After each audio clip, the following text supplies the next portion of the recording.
नमस्कार, मैं हूं संदीप चौधरी। बात बिहार की, बिहार विधानसभा चुनाव की, और बात करेंगे आज खास मुद्दों की। आपको हमने बताया है, नीतीश कुमार ने, मौजूदा मुख्यमंत्री ने निश्चय 7 निश्चय भाग 2 वो जनता के सामने पेश किए हैं। विपक्षी महागठबंधन जो है, यानी कि आरजेडी, कांग्रेस और वाम खेमा ने अपना संकल्प पत्र जारी किया है। 25 प्रण उन्होंने लिए हैं कि हम जनता के लिए ये करने वाले हैं। इनके बारे में हम आपको बता चुके हैं। अब चिराग पासवान ने भी बिहार फर्स्ट, बिहारी फर्स्ट करके विजन डॉक्यूमेंट, एक दृष्टि पत्र बिहार की जनता के सामने पेश किया है। तो ये तो बात हुई असल मुद्दों की, लेकिन जब चुनाव होता है मुद्दे और भी आते हैं, और वो भी आने लगे। बीजेपी के राष्ट्रीय अध्यक्ष जेपी नड्डा ने कल विपक्षी महागठबंधन को टुकड़े टुकड़े गैंग करार दिया। दिल्ली विधानसभा चुनाव की याद आई होगी आपको। टुकड़े टुकड़े गैंग कहा, विपक्षी पार्टियों को राष्ट्र विरोधी ताकतों से मिले हुए बताया। योगी आदित्यनाथ उत्तर प्रदेश के मुख्यमंत्री हैं, वो आतंकवाद की बात कर रहे हैं। नित्यानंद राय बिहार से ही आते हैं, देश के गृह राज्य मंत्री हैं। उन्होंने कहा कि अगर आरजेडी सत्ता में आ जाती है तो कश्मीर के आतंकवादी बिहार में आ जाएंगे। तो बात उकसाने वाले मुद्दे और साम दाम दंड भेद का इस्तेमाल होता है चुनावों में, और असल मुद्दों के बीच में कहीं अटकती हुई दिख रही है। सुकेश, गलत कहा मैंने? नहीं, आप ठीक कह रहे हैं। और कल भी हमने इस तरफ हिंट किया था कि जो अलग अलग लोग हैं वो अलग अलग बैगेज के साथ आते हैं। उनकी छवि भी सबकी अपनी अपनी है। तो अगर राजनाथ सिंह जाकर ये बात कहते हैं कि हमने पाकिस्तान के छक्के छुड़ा दिए, हमने घुसकर मारा, और चीन को आंखें दिखा रहे हैं, चीन डर के मारे नहीं कुछ कर पा रहा। अगर योगी आदित्यनाथ टुकड़े टुकड़े गैंग की बात करते हैं, क्योंकि लेफ्ट गठबंधन में शामिल है। जेपी नड्डा टुकड़े टुकड़े कह रहे हैं, और योगी आदित्यनाथ आतंकवाद की बात कर रहे हैं सीधा, कि आतंकी ताकतों से मिले हुए। कल योगीनाथ ने टुकड़े टुकड़े गैंग की बात की थी, जेपी नड्डा ने भी की है। दूसरी तरफ जो मैं बार बार कह रहा हूं कि तेजस्वी मुद्दों से भटकना नहीं चाह रहे हैं, उसको भी काउंटर करने की कोशिश हो रही है। वो काउंटर करने की कोशिश इसलिए हो रही है कि वो रेजोनेट कर रहा है। वो मुद्दे कि रोजगार देंगे, नौकरियां देंगे, भीड़ आ रही है, और भीड़ में वो ग्राउंड स्वेल दिख रहा है। और वो जब तेजस्वी यादव नौकरियों की बात करते हैं तो उधर से आवाज आती है नहीं मिली, तो वो कहते हैं एक मौका हमको दीजिए। हम इन दोनों के बीच में चुनाव फंसा है। मैं बात करना चाहता हूं कि आखिर तेजस्वी जब ये बात कर रहे हैं तो कल नीतीश कुमार ने भी कहा पैसा जमीन पे कहां से आएगा, आसमान से टपकेगा। जो लोग समझते नहीं हैं, जानते नहीं हैं, उनको सरकार चलाने का अनुभव नहीं है, हाँ, पिटारा बोल रहे हैं कि जी 10 लाख नौकरियां दे देंगे, 12% बजट का हम शिक्षा में लगा देंगे, नियोजित शिक्षकों को समान वेतन दे देंगे, वगैरह वगैरह वगैरह। बहुत लंबी फेहरिस्त है। आज मैंने देखा कि कांग्रेस ने अपना एक घोषणा पत्र जारी किया, जिसमें उन्होंने कहा है किसानों का कर्ज माफ करेंगे, किसानों का बिजली बिल माफ करेंगे, हाँ, बेरोजगारों ये को 25 प्रण का हिस्सा है। बेरोजगारों को 1500 रुपए देंगे, हर बेरोजगार को। केजी टू पीजी लड़कियों की शिक्षा मुफ्त होगी। 10 लाख नौकरियों की बात उन्होंने की है। अब जो नीतीश कुमार आरोप लगा रहे हैं, क्या नीतीश कुमार इसको उस लेवल तक ले जाएंगे कि याद करिए 2019 क्या थी न्याय योजना? 72,000 रुपए देने की बात थी हर परिवार को, 6,000 रुपए महीना। लोगों ने भरोसा किया इस पे। ये लॉफ्टी आइडियाज हैं। ये जो लोग नहीं समझते शासन प्रशासन को, वो ये बात करते हैं। लोगों ने भरोसा नहीं किया कि और उस समय आप बिल्कुल ठीक कह रहे हैं, आप सही दिशा में सोच रहे हैं कि ये बताने की कोशिश होगी कि 2009-2019 में इन वादों को रिजेक्ट कर दिया जनता ने, क्योंकि वो प्रैक्टिकल पॉलिटिक्स में यकीन रखते हैं। उनको मालूम है कि ये मुफ्त की चीजें, कि कर्ज भी माफ कर देंगे, बिजली बिल भी माफ कर देंगे, हर बेरोजगार को 1500 रुपए भी दे देंगे, हर लड़की को केजी से पीजी तक की पढ़ाई मुफ्त कर देंगे। तो ये लड़ाई देखिए संदीप, जो बाकी बात कह रहे हैं, बाकी मुद्दे कह रहे हैं, वो पेरीफेरी पे होंगे। वो कॉन्स्टिट्यूएंसी को देख के, कॉन्स्टिट्यूएंसी की बनावट को देखकर ये मुद्दे उठाए जाएंगे कि आरजेडी जिस गठबंधन को लीड कर रही है, तेजस्वी जिस गठबंधन को लीड कर रहे हैं, दरअसल वो देश तोड़ने वालों का गठबंधन है, वो टुकड़े टुकड़े गैंग का गठबंधन है, वो एक भारत श्रेष्ठ भारत में यकीन नहीं रखते उनका गठबंधन है, वो चीन की तरफ से बोलने लगते हैं उनका गठबंधन है, वो पाकिस्तान की भाषा बोलने लगते हैं उनका गठबंधन है। ये मुझे नहीं लगता है कि ये मुद्दे जो हैं वो राजनीतिक विमर्श में उस तरीके से आएंगे।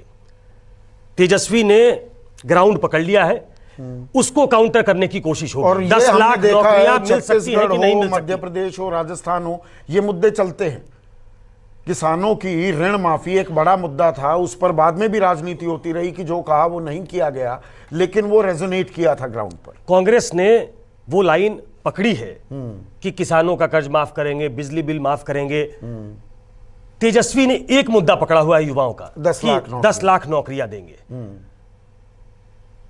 उसकी हवा निकालना चाहते हैं नीतीश कुमार।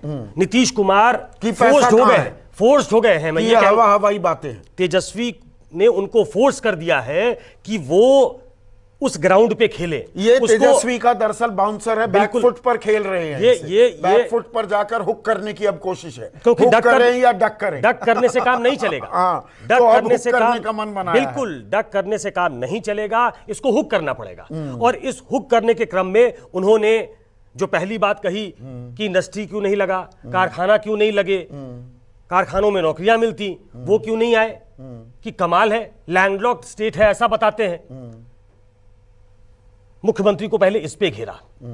जब मुख्यमंत्री देख रहे हैं कि ये 10 लाख नौकरियों का मसला तूल पकड़ रहा है, तो वो उन्होंने हुक करने का मन बनाया है। वो बताएंगे कि युवाओं के लिए हमने क्या किया है, लेकिन नौकरियां पॉसिबल नहीं है, वो कह चुके ये बात कि। और जब वो ये कहते हैं कि पैसा आसमान से नहीं टपकता है, जिनको अनुभव नहीं है वो ये बात कहते हैं। पर तो जिन्हें अनुभव ना भी हो उनको ये भी पता है कि बजट में एक प्लान्ड एक्सपेंडिचर होता है।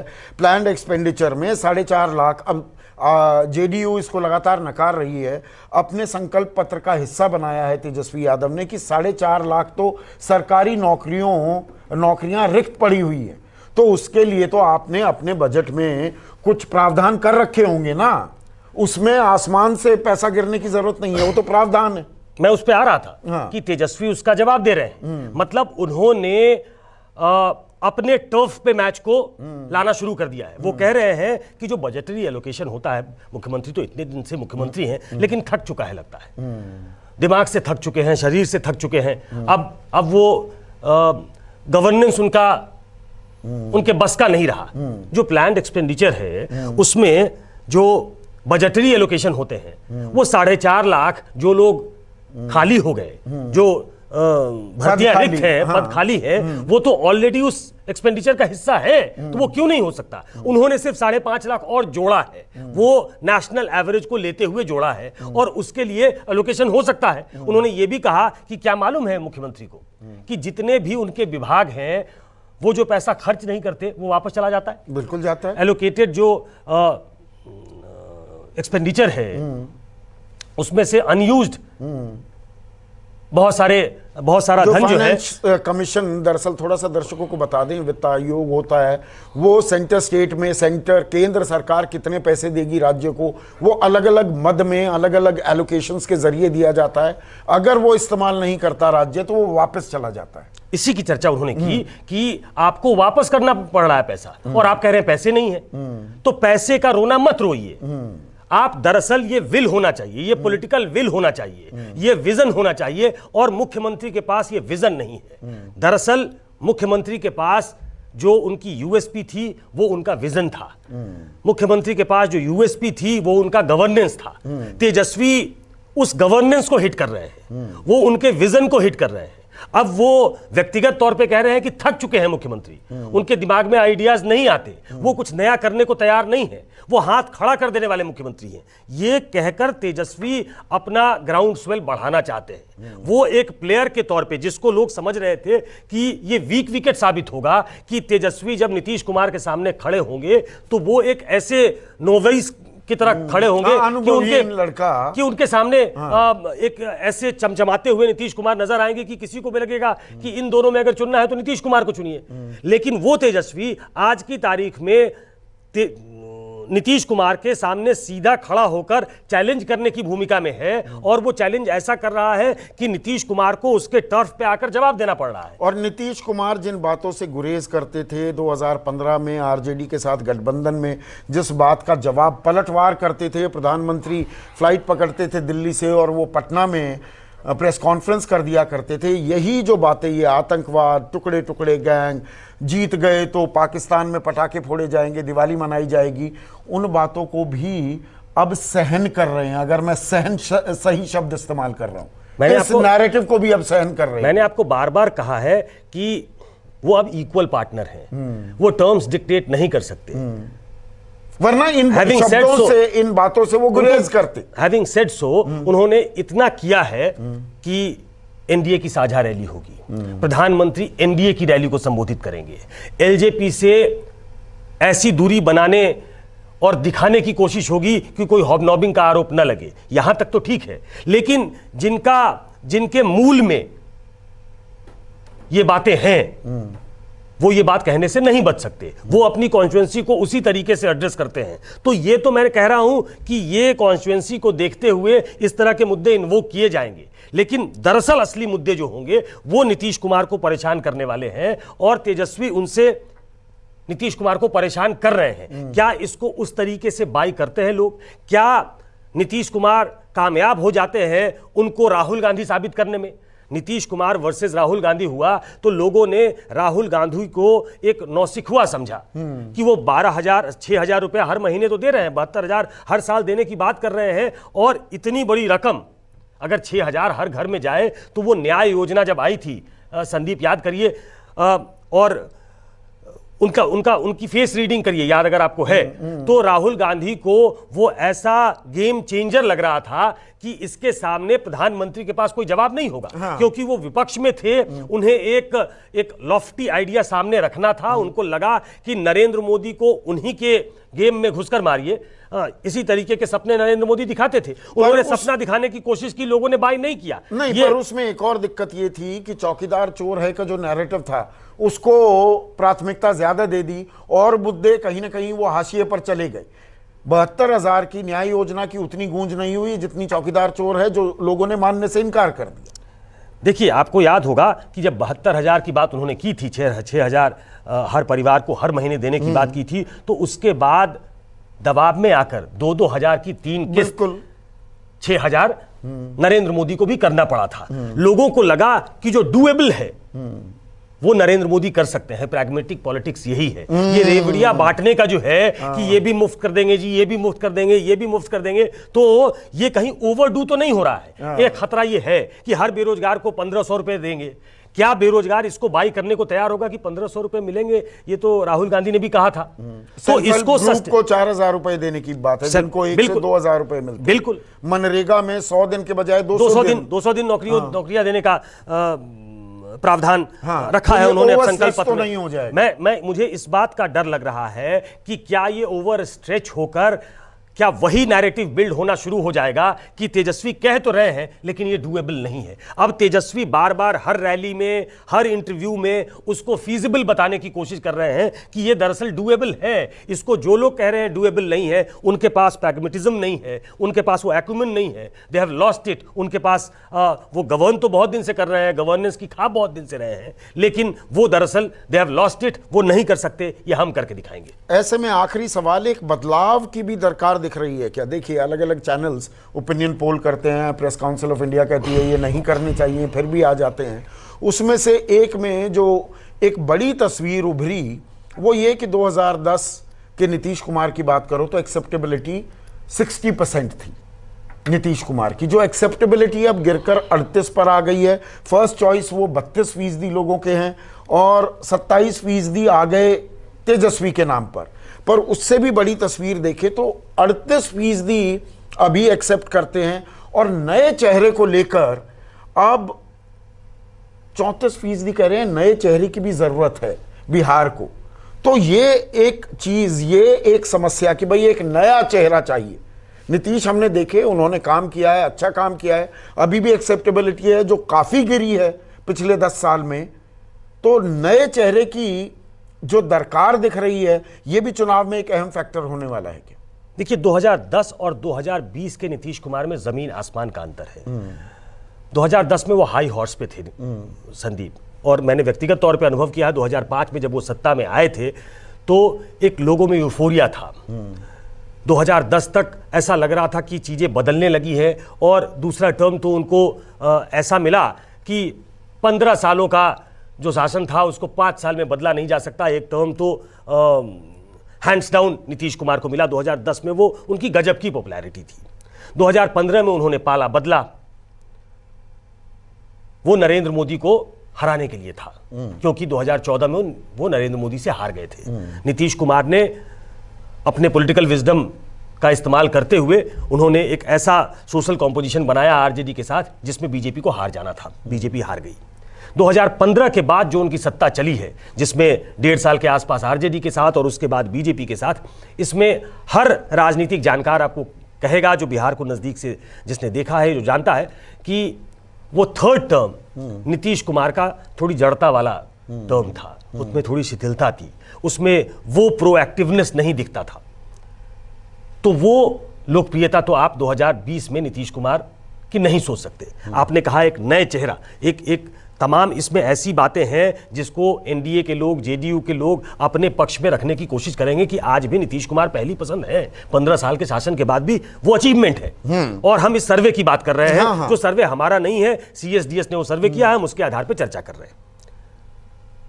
2019 की तुलना में अगर देखें तो तेजस्वी एक बड़ा चेहरा बनकर चैलेंजर के तौर पे उभरे हैं। और जो आप ये फिगर कह रहे हैं कि करीब 34% लोग, 33-34% लोग ये चाहते हैं किसी नए को मौका मिलना चाहिए। ये वो वर्ग है जो एस्पिरेशनल वर्ग है। हाँ। जो समझता है, जिसने शायद वो जंगल राज जिसे कहा जाता है लालू यादव का, राबड़ी देवी का, जो 2005 तक, 1990 से 2005 तक था, उसकी यादाश्त उनको नहीं है। वो नए लोग हैं जो कुछ नया चाहते हैं बिहार में, जो आमूल चूल परिवर्तन चाहते हैं, जो दूसरे राज्यों के बनिस्पत अपने राज्य को बड़ा देखना चाहते हैं। वो अपने राज्य में ऐसी तमाम फैसिलिटी चाहते हैं कि जहां यूनिवर्सिटी हो, जहां रोजगार के साधन हो, जहां उन्हें बाहर जाने की जरूरत न पड़े, जो इशू बनाया जा रहा है। ये एक बड़ा वर्ग है और अभी चुनाव में देर है।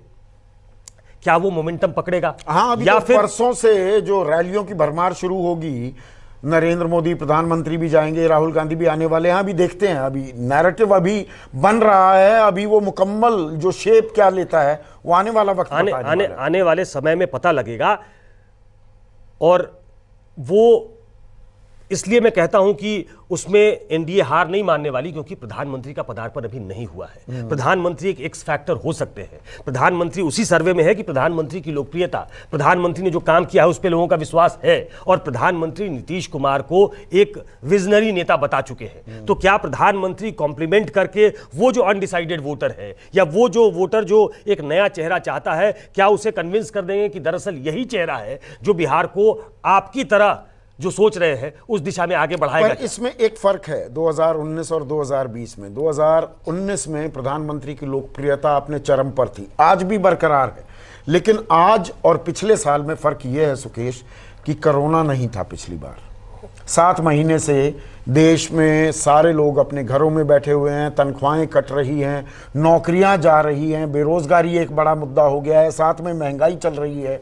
तो ये माकूल वक्त नहीं है दरअसल केंद्र सरकार के लिए भी, प्रधानमंत्री नरेंद्र मोदी के लिए भी, अपने नैरेटिव को क्रिएट करने। किसी भी सरकार के लिए, किसी भी प्रधानमंत्री के लिए, किसी भी मुख्यमंत्री के लिए अपने आप को डिफेंड करना एक मुश्किल काम होता है। और ऐसे वक्त में नॉर्मल टाइम होते तो ये बड़ा एक केक वॉक साबित हो सकता था, पर अब बहुत मुश्किल वक्त है। मैं केक वॉक भी इसलिए नहीं मानता हूं संदीप, क्योंकि 15 साल का शासन हो चुका है और नरेंद्र मोदी खुद के लिए वोट नहीं मांग रहे हैं। हाँ। वो एक स्टेट के लिए मैंडेट मांगने गए हैं। नीतीश कुमार 15 नहीं, पर ये मुश्किल वक्त है, और मुश्किल वक्त में इनकम्बेंट के लिए दिक्कत पैदा बिल्कुल, मैं वही कह रहा हूं कि ये मुश्किल वक्त है। कोरोना ने उसको और मुश्किल बना दिया है। बाढ़ जो हर साल की समस्या है, वो बाढ़ भी इस वक्त आ गया। तो उस बाढ़ की वजह से, उस कोरोना की वजह से जो ये मुद्दे आपको आपको बनते हुए दिख रहे हैं, जिसके इर्द गिर्द बुना है तेजस्वी यादव ने वो जाल कि हम इन मुद्दों से डिगने वाले नहीं हैं। हम उन मुद्दों के आधार पे नीतीश कुमार को घेरेंगे और नीतीश कुमार को अपने टर्फ पे आने के लिए मजबूर कर देंगे। नीतीश कुमार मजबूर तो हो गए हैं, लेकिन एक डर सिर्फ मैं बार बार कह रहा हूं कि कहीं वो ओवर स्ट्रेस तो नहीं हो रहा है। क्या लोगों को ये तो नहीं लगेगा कि दरअसल ये पूरा होने वाला नहीं है? ये एक खतरा हो सकता है। नहीं तो उन्होंने इतना जरूर किया है कि नीतीश कुमार को फोर्स कर दिया है कि वो उन्हीं मुद्दों पे बात करें जिस पे तेजस्वी बात कर रहे हैं। तो ऐसे में हमें 2014 में भी वापस जाना पड़ सकता है। 2014 में 15 लाख की बात वो किसी घोषणा पत्र का हिस्सा नहीं था, चुनावी रैली में कहा गया, बाद में कहा गया जुमला था, पर लोगों को लगा 15 लाख आ जाएंगे हमारे खाते में, 2 करोड़ रोजगार सृजित होंगे हर साल। तो ये बातें लोगों में ट्रैक्शन तो बनाती हैं, लेकिन ये चुनावी घोषणा पत्र में नहीं कहा, ये चुनावी रैलियों में नहीं कहा जा रहा, ये आपके घोषणा पत्र में प्रण लिया जा रहा है। ये जो घोषणा पत्र है, ये दर्शकों को समझना चाहिए, ये वादा है, ये वादा है अपने इलेक्टोरेट से कि आने पे ये करेंगे। तो रैलियों में जो कहा जाता है और जो घोषणा पत्र में लिखा जाता है, उन दोनों में एक मूल अंतर है। तो अभी देखते हैं बिहार वासी क्या मन बनाते हैं। मुद्दे भी हैं, उकसाने वाले मुद्दे भी हैं, ये सबका पुट तो होता ही है चुनाव में। किसको सहेजता है, इंटरनलाइज करता है बिहार का वोटर, वो आप ही तय करने वाले हैं। जनता जनार्दन आप हैं। आज के लिए, अभी के लिए बस इतना ही। नमस्कार।